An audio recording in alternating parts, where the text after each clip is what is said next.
Assalamualaikum warahmatullahi wabarakatuh. Alhamdulillahirabbil alamin. Wassalatu wassalamu ala asyrafil anbiya'i wal mursalin wa ala alihi washabbihi ajmain. La haula wala quwata illa billahil azim. Amma ba'du. Selamat berjumpa kembali dengan saya di sini. Pada kesempatan kali ini kita akan belajar materi bahasa Arab kelas 7 untuk semester ganjil. Adapun tema untuk pada kesempatan kali ini yaitu tentang ta'aruf. Sebelumnya di sini saya menggunakan buku dari Kementerian Agama Bahasa Arab kelas 7. Langsung saja untuk tujuan pembelajaran pada kesempatan kali ini, yang pertama yaitu kita dapat mengetahui mufrodat yang terkait dengan tema ta'aruf. Mengapa kita perlu mengetahui mufrodatnya?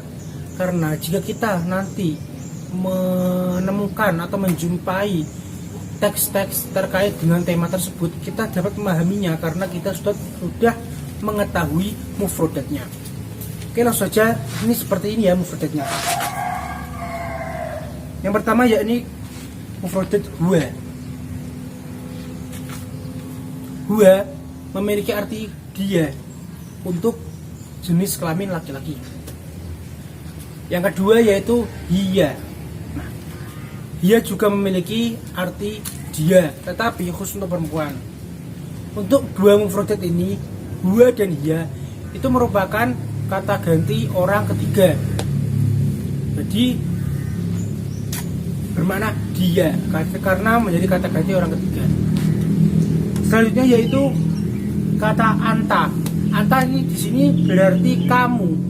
Kamu untuk jenis kelamin laki-laki. Nah, anta juga memiliki lawannya yaitu anti. Anti memiliki arti kamu, tetapi untuk jenis kelamin perempuan. Nah, untuk anta dan anti ini itu menjadi kata ganti orang kedua, bermakna kamu. Tadi kan huwa dan dia kata ganti orang ketiga bermakna dia. Lah yang anta dan anti ini untuk kata ganti orang kedua bermakna kamu. Oke, selanjutnya yaitu kata ana, ya berarti saya. Tentunya kita dulu waktu di tingkatan madrasah ya sudah mengetahui kan, sudah sering mendengar kata ana yang memiliki arti saya. Selanjutnya yaitu kata haza. Haza di sini memiliki arti ini untuk laki-laki. Adapun kebalikannya yaitu hadhihi. Hadhihi memiliki arti ini, tetapi untuk jenis kelamin perempuan. Nah, haza dan hadhihi ini merupakan kata tunjuk untuk jarak dekat. Maksudnya itu untuk menunjuk benda-benda atau sesuatu yang ada di dekat kita. Nah, kita menggunakan dengan kata hada atau hadhi, tergantung konteks bacaannya. Terus selanjutnya yakni kata zalika, yang berarti itu untuk laki-laki. Nah, adapun kebalikan dari kata zalika yakni tilka, yang memiliki arti itu tetapi untuk perempuan. Nah, zalika dan tilka ini merupakan kata tunjuk untuk jarak jauh. Jadi lawannya dari hada dan hadi. Kemudian ada lagi kata ismi atau namaku. Nanti bisa diterapkan di kosakata, di khiwar ataupun di teks-teks bacaan terkait dengan tema ini. Ismi berarti namaku. Biasanya itu untuk kata-kata ini tuh untuk menjawab suatu pertanyaan tentang nama, terkait dengan nama. Terus selanjutnya yaitu kata tolibun, berarti murid. Tolibun ini berarti murid untuk laki-laki ya. Karena ada lawannya juga yaitu tolibatun. Nah, tolibatun ini bermakna murid perempuan atau siswi. Mengapa menjadi perempuan? Karena di sini ada tak marbutoh. Nah, itu tak marbutoh ini sebagai pembeda antara laki-laki dan perempuan. Beda antara tolibun dan tolibatun, gitu. Selanjutnya yaitu ada kata sodiqoti. Oh ya, sodiki dulu ya, sodiki. Nah, kalau sodiki ini adalah memiliki makna temanku laki-laki. Kalau sodiqoti kebalikannya temanku perempuan. Untuk yang mufrad terakhir ini yaitu ismuka, berarti nama kamu. Nah biasanya ini untuk pertanyaan. Tadi kan ada kosakata ismi, itu cukup jawabannya. Nah kalau ismuka itu untuk pertanyaan. Tuh. Terus mufradat yang terkait dengan kata tanya, kan ta'aruf biasanya kan tidak jauh dari pertanyaan-pertanyaan, menanyakan nama, menanyakan alamat dan lain sebagainya. Nah ini ada mufradat terkait dengan ta'aruf, pertanyaan-pertanyaan untuk ta'aruf. Yang pertama kata ma berarti apa? Biasanya kata ma ini digunakan untuk menanyakan sesuatu yang tidak bernyawa. Yang kedua yaitu kata hal ini memiliki arti apakah. Terus selanjutnya yaitu kata man ini kebalikannya dari kata ma. Kalau ma tadi untuk menanyakan sesuatu yang tidak bernyawa, sedangkan yang man itu untuk yang bernyawa karena memiliki arti siapa. Terus kosakata selanjutnya yakni kaifa memiliki arti bagaimana. Nah bagaimana biasanya nih, kalau kata bagaimana bisa digunakan untuk menanyakan keadaan, menanyakan suatu situasi atau lain sebagainya. Kemudian kata min aina. Nah, min aina ini memiliki arti dari mana. Nah, ini juga untuk pertanyaan. Ya, misalnya ada teman kamu dari perpergian. Kamu bertanya min aina dari mana? Dari mana gitu. Jadi biasanya itu ya untuk menanyakan sesuatu juga. Terus ada lagi mufradat tentang kata sapaan. Kan kalau ta'aruf pasti kan ada menyapa dulu sebelum bertanya-tanya. Di sini ada suatu contoh lah pertanyaan dan jawabannya dalam bahasa Arab. Kata sapaan serta jawabannya kan kalau kita menyapa kan pasti ada balasan untuk yang menyapa kita. Nah, ini yang pertama yaitu kata assalamualaikum. Nah tentunya kita kan sudah familiar. Kalau ada orang menyapa menyapa kita dengan salam, pasti kan kita menjawab waalaikumsalam. Nah, gitu. Yang kedua, jika ada orang menyapa kita sabahul khair, nah kita pasti menjawabnya itu juga harus sesuai dengan apa yang disapa. Jadi ya menjawabnya ya sabahun nur, karena itu jawaban dari sabahul khair. Yang ketiga yaitu masaul khair, menjawabnya ya masaun nur.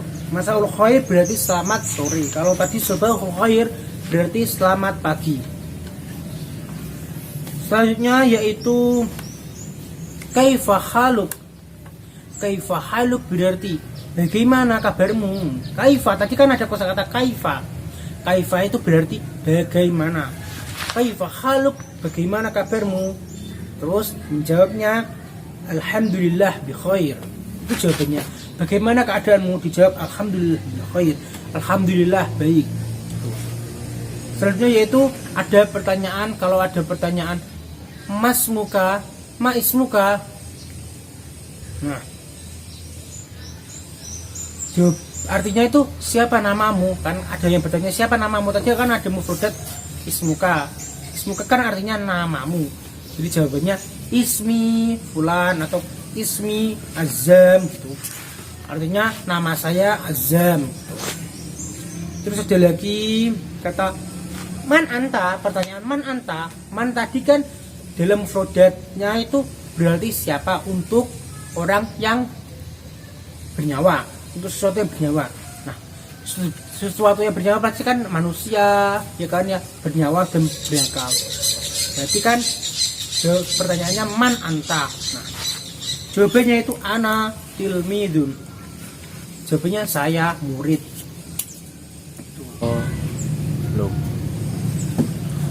Nah, sekarang kita akan belajar membaca dan juga memahami khiwar atau percakapan terkait dengan tema ta'aruf. Oke, kita mulai ya. Nanti teman-teman bisa menirukannya. Di sini ada tokoh-tokoh yaitu Suhirman dan Mustafa. Langsung saja saya bacakan ya. Suhirman. Assalamualaikum Mustafa. Waalaikumsalam warahmatullah. Suhirman. Ismi Suhirman. Wa masmuk? Mustafa.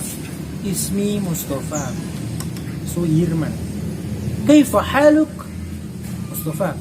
Bikhair walhamdulillah. Wa kaifa haluk? Suhirman. Bikhair walhamdulillah. Mustafa. Min aina anta? Suhirman. Ana min Indonesia. Mustafa. Hal anta Indonesia? Suhirman. Naam, ana Indonesia. Wa ma jinsiyatuka? Mustafa. Ana Turkiyun. Ana min Turkiya. Suhirman. Ahlan wa sahlan. Mustafa. Hada sadiqi. Suhirman. Ahlan wa sahlan. Mustafa. Hada akhi wa muhandisun. Suhirman. Ahlan wa sahlan. Mustafa. Hada akhi aidan huwa mudarrisun. Suhirman. Ma'assalamah. Mustafa. Ma'assalamah. Itu contoh dari khiwar terkait dengan tema ta'aruf atau perkenalan. Nah, kita mencoba memahami ya. Di sini yang pertama kan tadi ada kata salam. Berarti kan Suhirman itu menyapa terlebih dahulu mengucapkan salam kepada Mustafa. Kemudian setelah mengucapkan salam, Suhirman menanyakan, Suhirman itu apa namanya, memberikan pemaparan terkait namanya. Nama saya Suhirman. Kemudian dia memberikan pertanyaan kepada Mustafa, siapa namamu gitu. Mustafa lalu menjawab, nama saya Mustafa. Kemudian mereka saling bertanya kabar, terus menanyakan dari mana, berkeluarga negara mana, dan saling mengenalkan saudaranya. Kemudian mereka berpisah dengan mengucapkan ma'assalamah. Mereka juga, Mustafa juga menjawab ma'assalamah. Itu contoh dari khiwar terkait dengan tema ta'aruf. Nah, bagaimana? Semoga kalian memahami ya terkait dengan tema ta'aruf pada kesempatan kali ini. Nah, saya masih ada di satu lagi tadrib biar kita lebih bisa memahami lagi terkait dengan tema ta'aruf tersebut. Oke, ini dia. Nah, setelah kita mempelajari mufradat yang terkait dengan tema ta'aruf, selanjutnya kita akan mengerjakan tadrib atau latihan-latihan terkait dengan tema tersebut. Di sini ada pertanyaan yang pertama, itu kan ada titik-titik yang jawabannya alhamdulillah bi khair. Nah, di sini ada pilihan jawabannya juga. Ada assalamualaikum, ada kaifa haluk, ada ila liqa. Nah, kira-kira pertanyaan yang pas untuk jawaban alhamdulillah bil khair ini apa ya? Tadi kan sudah belajar di atas tadi untuk sapaan tersebut. Nah, mana yang sesuai kira-kira teman-teman? Nah, tentunya kan kita memilih kaifa haluk karena ini jawabannya yaitu alhamdulillah bil khair. Jawaban dari artinya kan alhamdulillah baik. Berarti kan menanyakan suatu keadaan. Jadinya jawabannya itu kaifa haluk. Bagaimana keadaanmu? Terus ada pertanyaan lagi yang ini. Sabahul khair. Nah, jawabannya apa? Kira-kira ada yang tahu gak? Nah, di sini ada 3 juga pilihan jawaban. Yang pertama sabahun nur, yang kedua sa'idun mubarak, yang ketiga sa'idatun mubarakah. Mana yang kalian pilih? Tadi sudah dipelajari juga ya di atas. Oke, betul, sip. Jawabannya yaitu sabahun nur. Artinya selamat pagi juga. Karena sabahul khair itu sapaan yang berarti selamat pagi. Jadi jawabannya Sabahun Nur, selamat pagi juga. Terus pertanyaan yang ketiga,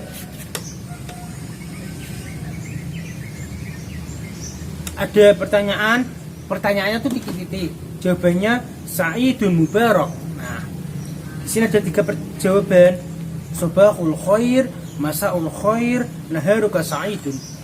Nah, kalau kira-kira teman-teman memilih jawaban yang mana? Nah, kalau untuk yang Sabahul Khair, tadi kan jawabannya kan Sabahun Nur. Kalau Masa'ul Khair, seperti yang ada di kata sapaan di atas tadi, jawabannya kan Masa'un Nur. Nah, berarti kita memilih yang Naharuka Sa'idun. Jawabannya kan Sa'idun Mubarak. Terus untuk pertanyaan yang keempat, yaitu Man Anta. Tadi kan juga ada dicontohkan Man Anta, pertanyaan gitu, jawabannya yaitu artinya apa dulu? Man Anta berarti siapa kamu? Pastilah jawabannya kan ada di 3 itu, ada Ana Tilmidun, Ismi Mahmud, Ana bi khair alhamdulillah. Pilih yang mana kira-kira yang cocok? Kalau kita ditanya siapa kamu, jawabannya apa? Ana Tilmidun, Ismi Mahmud, atau Ana bi khair alhamdulillah. Nah, tentunya kita memilih Ana Tilmidun. Nah, siapa kamu? Gak mungkin lah kita menjawab siapa kamu, nama saya Mahmud, kan gak cocok. Terus siapa kamu? Saya baik alhamdulillah, kan nggak nyambung sama dengan pertanyaannya, nggak ada sambungnya sama sekali. Jadi kita memilih Ana Tilmidun, siapa kamu? Saya murid. Untuk pertanyaan yang terakhir yaitu ini ada titik-titik,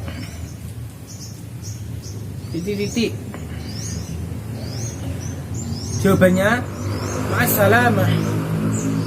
Berarti pertanyaan untuk kata Ma'assalamah itu apa jawabannya? Nah, di sini ada 3 pilihan, Ilal Liqa, Sa'idun Mubarak, Sabahun Nur. Nah, kalau tadi kan kita tinggal menganalisa jawaban yang ada. Kalau Sa'idun Mubarak tadi di pertanyaan di atas itu, Sa'idun Mubarak itu untuk jawaban Naharuka Sa'id. Nah, kalau untuk Sabahun Nur itu jawaban dari Sabahul Khair. Otomatis untuk pertanyaan dari jawaban Ma'assalamah itu jawabannya yaitu pertanyaannya itu Ilal Liqa. Nah, itu tadi ada 5 tadrib terkait dengan tema kita tentang ta'aruf. Tadi kan pada saat kita mempelajari mufradat ada kata dua, dia, tilka, dalika. Itu ada pengkhususan, kalau dua untuk laki-laki, dia untuk perempuan. Ada juga terdapat dalam kalimat isim seperti tolibun, tolibatun. Itu kan ada perbedaannya. Kalau tolibun itu bermakna murid laki-laki, kalau tolibatun murid perempuan. Perbedaannya apa? Perbedaannya itu terletak pada ada dan tidaknya tak marbutoh. Nah, salah satu ciri untuk membedakannya yaitu membedakan jenisnya itu termasuk untuk laki-laki atau untuk perempuan. Nah, kalau untuk perempuan itu biasanya katanya atau lafadznya itu ada tak marbutohnya seperti kata tolibatun dan tolibun. Nah, jadi itu ada pembeda. Nanti jika ada pertanyaan seperti ini ya, misalnya ada pertanyaan man anta. Nah, man anta itu kan, kalau anta kan tadi kan artinya kamu, nah untuk laki-laki. Jadi jawabannya kan harus sesuai dengan konteks pertanyaannya. Pertanyaannya kan untuk laki-laki, maka jawabannya ya untuk laki-laki juga. Ana tolibun, saya murid laki-laki, bukan ana tolibatun. Itu tidak sesuai karena pertanyaannya itu untuk laki-laki, maka jawabannya itu harus laki-laki juga. Tuh. Ada lagi untuk contoh hadza dan hadihi. Nah, jika ada kata ma hadza gitu ya. Ma hadza Apa ini? Nah, kita menunjuk kursi. Kursi kan bahasa Arabnya kan kursiyun, tidak ada tangan butuhnya, otomatis kan jawabannya gue hada kursiyun, bukan hadihi kursiyun. Kita mengikuti pertanyaannya, konteks pertanyaannya laki-laki, jawabannya juga harus laki-laki. Kalau pertanyaannya perempuan, jawabannya perempuan. Nah, masih banyak kok contoh yang pembeda antara laki-laki dan perempuan. Contohnya lafaz muslimun dan muslimatun, mukminun, mukminatun. Banyak. Kalau laki-laki itu nggak ada tempat butuhnya, tapi kalau perempuan itu ada tempat butuhnya. Nah, ini ada pengecualian untuk nama orang itu tidak ada kaitannya dengan jenis kelamin laki-laki atau perempuan. Contohnya ada kok nama untuk perempuan tapi tidak ada marfu'nya, tapi kan itu sebuah nama. Contohnya Zainabun kan tidak ada tak marbutoh, tetapi itu lazimnya digunakan untuk jenis kelamin perempuan. Jadinya nanti kalau ada suatu pertanyaan, suatu teks terkait dengan adanya lafaz Zainab, nanti gabungannya ya harus dengan lafaz yang menunjukkan arti perempuan. Contohnya Zainab tilmidatun, Zainab adalah murid perempuan. Jangan Zainab tilmidun, karena Zainab ini menunjukkan arti nama seorang perempuan, bukan nama seorang laki-laki, walaupun Zainab ini tidak ada tamat butuhnya. Nah, berbeda lagi untuk kata Hamzatun itu kan ada tamat butuhnya, tetapi itu lazimnya kata Hamzah kan untuk nama seorang laki-laki.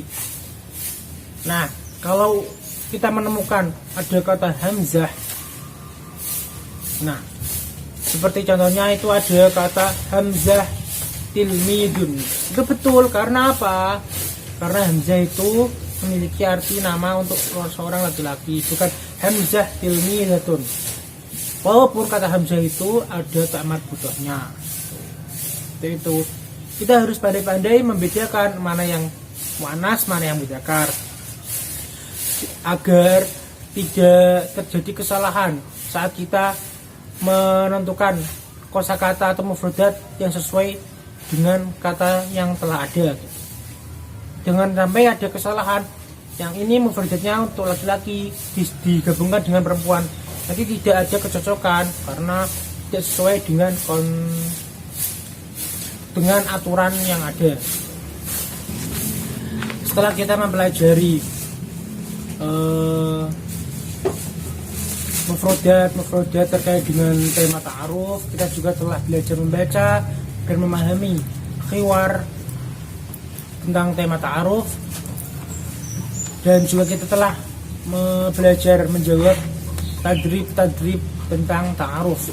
Sekarang kita akan mengingat kembali mufradat yang telah kita pelajari. Nah, sini saya tampilkan mufradatnya, nanti kita artikan sama-sama. Itu yang kata yang pertama, yaitu kata huwa. Tadi berarti apa? Dia laki-laki. Yang kedua yaitu kata hiya, yang berarti dia perempuan. Tadi ada anta, yang berarti kamu laki-laki. Anti, kamu perempuan. Anak, saya. Hada artinya ini laki-laki. Hadihi artinya ini perempuan. Dalika artinya itu laki-laki. Tilka itu perempuan. Dan juga ada kata ismi, artinya namaku. Nah, coba kalian ingat-ingat lagi, kalian hafalkan mufradat yang telah kalian pelajari pada kesempatan kali ini. Agar apa? Agar kita dapat mempraktekkan atau menerapkannya dalam sebuah teks hiwar atau teks-teks bacaan yang lain terkait dengan tema ta'aruf ini. Nanti jika ada sesuatu penjelasan yang belum begitu jelas, nanti bisa disambung di lain waktu. Jadi untuk inti pembelajaran pada kesempatan ini yaitu kita belajar tentang tema ta'aruf atau perkenalan. Nah, biasanya ta'aruf ini kita laksanakan pada saat awal kita berjumpa dengan seseorang yang baru kita kenal. Kita melakukan ta'aruf ini menggunakan bahasa Arab. Jadi kita sudah mempelajari mufradat bahasa Arabnya tadi, seperti manismuka, man anta, masmuka, min aina anta, dan lain sebagainya. Saya rasa cukup sekian penjelasan tentang tema ta'aruf pada kali ini. Semoga kita dapat mengambil manfaat dari pembelajaran kita pada kali ini. Astagfirullah min qaulin bila amalin. Assalamualaikum warahmatullahi wabarakatuh.